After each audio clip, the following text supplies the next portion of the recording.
So then nobody wants to chase after John Thune. He's a good man. But Save America Act is important. There's other stuff that's important, too. I don't think it's just the Save America Act, although that is crucial. We welcome back to the show Tennessee Senator Marsha Blackburn. Senator Blackburn, ma'am, it's great to see you, as always. I mean, so Mr. Trump's being tough. I don't know, John Thune. Well, I mean, where's this thing stand? There's two things going on here, ma'am. I mean, at least two. But look, one is Save America. I get that. Election reform, you're for it, I'm for it, everybody's for it. Probably 80% of Americans are for it. But it doesn't seem to get done. The other thing I want to raise with you is, why can't we get a bill that has significant spending reform and significant tax reform? Why can't we get a bill that eliminates the Biden inflation tax, for example? Stuff like that wins elections, ma'am. You're right. Good policy always is something that is going to win elections. It makes good politics. And here is what we know is, as you said, 83% of the American people would like to see voter ID when you go to the polls and making certain you're a U.S. citizen when you register to vote.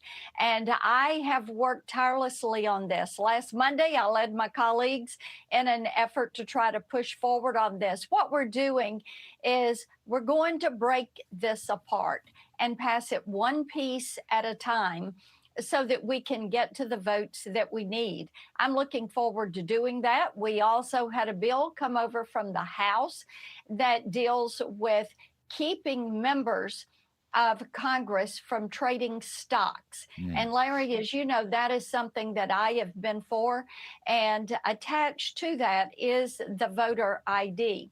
Now, the Democrats oppose everything we have tried to do on this issue. And it's time for the Democrats to join the American people and support voter ID, support being a citizen to vote in our elections. And nobody has worked harder on election integrity than President Trump. And I'll say also, those of us that are conservatives in the Senate, we have worked mighty hard on this too, and we want to get this across the finish line. Well, I thought it was very clever from the moment you talked about it on this show. You created this funding mechanism to enforce the rules nationwide and incentivize a lot of states, which I think you were right from the start on this, would be bird rule. It would get out of the weeds, it would work for budget reconciliation. It would work in the funding mechanism. You were right, 100% right.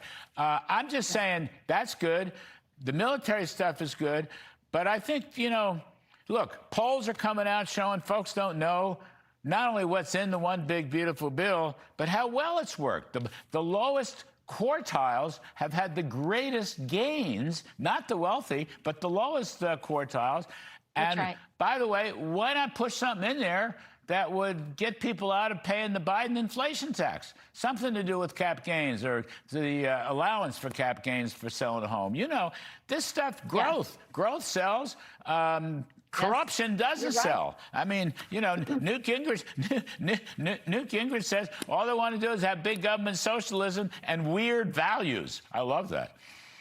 Well, and Newt Gingrich is right on that, because the socialists are run amok. But yes, we're working on Reconciliation 3.0. That's a good thing. And being able to solidify some further tax cuts. What you just mentioned, look at how well this has worked. 35 million Americans were able to take care of that provision that I authored, which removed your income tax from your Social Security earnings. Tennesseans benefited from this. We've heard from a lot of people. If you want to sell your home, removing that cap gains penalty for our nation's seniors who are wanting to sell their homes. This is something that would put some energy into the housing market. So let's see where we can get with some of those. I am there at the table working to make these things happen because Tennesseans want to see them happen. We've got a great economy. We want it to be even better. I like that's an interesting thought. Just for seniors, give them a bigger allowance, a bigger exemption on that. That's not because after all, it's the empty nesters baby boomers, empty nesters who want to sell the house, but they don't want That's to pay right. the Biden inflation tax of a couple of $100,000. Another good point. So how much time you got left, Senator? What's the calendar look like? Yeah. We don't have a lot of time. We'll be out of D.C. and back into our states either this week, the end of this week, or the middle of next week. And the House is already gone. They're gone until mid-September. So it's going to be up to the Senate to get this CR done so we do not have a government shutdown. In the meantime, we've got some great things we're moving forward with.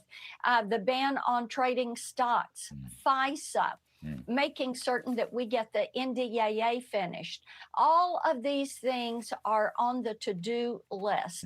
In addition to this, we are continuing to work on that reconciliation bill so that we put more money into people's pockets when we are here this fall. We want to get that thing signed and across the finish line. We can do it with 51 votes. Yes, ma'am. More money in people's pockets. It's a winner. It is a winner. Yes, it is. Senator Blackburn, thank you, ma'am. We appreciate it. As always, you betcha.